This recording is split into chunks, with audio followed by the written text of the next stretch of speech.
halfway through it and I'm just completely enamored. I had to stop reading for a few minutes because I went dry in the mouth. She's just her words are just stunning. So I went to read one of my favorite pieces by her so far, Portrait of Eve as the Anaconda. I too am gathering the vulgarity of botany, the eye and its nuclei for mischief. Of man redacted I came, am coming, fasting, starving, carved, myself a selfish idol, its shell unsuitable. I twice discarded, arrived thorn-side, and soon outgrew his reptilian sheen. A fine specimen, let me have it, something in violet, splayed in bird-lime, legs an exposed anemone, against jailbait August, its X-ray sky, this light a gorgon slick, polygamous doom, and God again calling much too late, who aches to stick an ache in my unmentionable. His primal plant remains elusive, wildfire and pathogen, blood knot of human flesh there in his beard. How I am hot for it. Call me murderous, a glowing engine, time to blow. Watch it go with unjealousy, shadow, let me have it.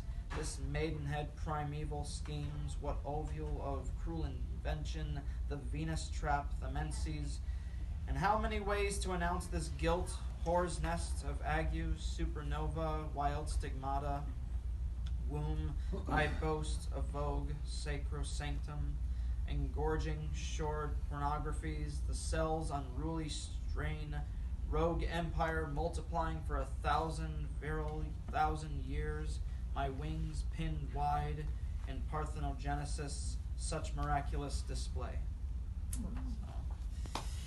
Yeah. I think she was one of the Ruth Lilly people. Oh, yeah, wow. so she was. I bought it, went on their site, the poetry magazine. I was looking for new poets to look at, and it sounded interesting. So I bought it, and I read it, and I gave it to him. Yeah, that's really cool. good So stuff. powerful. Very good stuff. I shared this one not too long ago.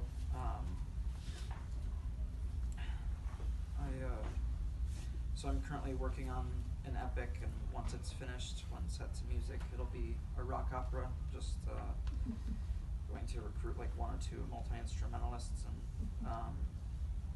see what we can do with this. So a few of you know about my epics, and usually they start out in at least somewhat of a decent light, and then it's sort of a downward spiral, but then there's somewhat of a silver lining at the end of it.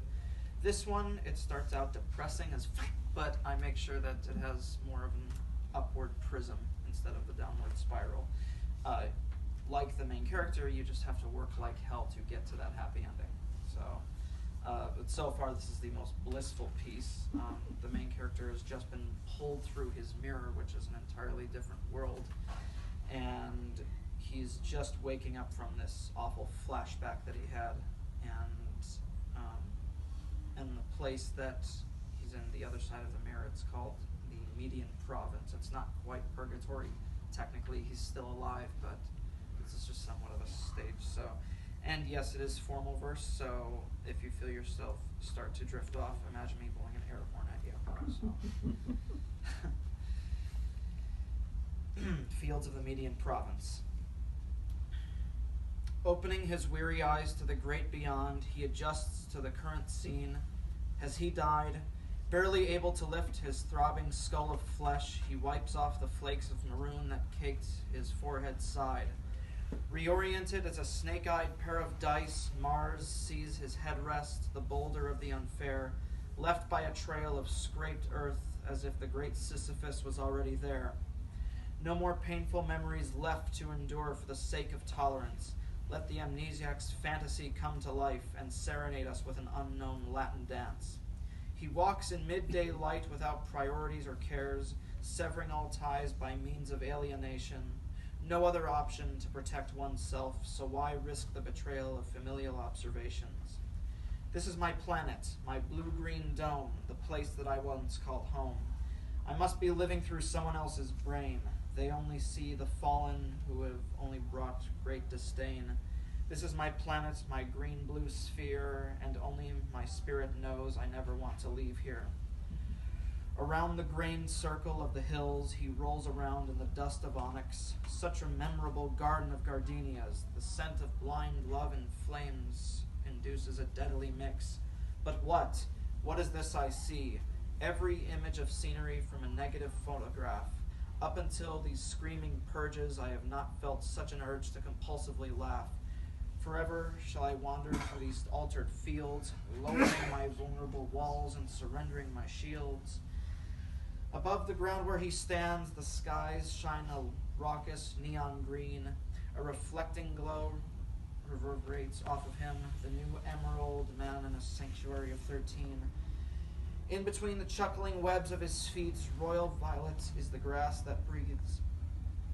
Every blade emits a high-pitched sigh of arousal, the nature nymphs who hide to tease.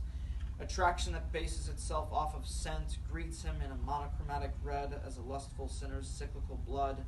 He knows not the courtship rituals of stem to hand, so he plucks himself instead to join the frozen others in a Cimmerian flood.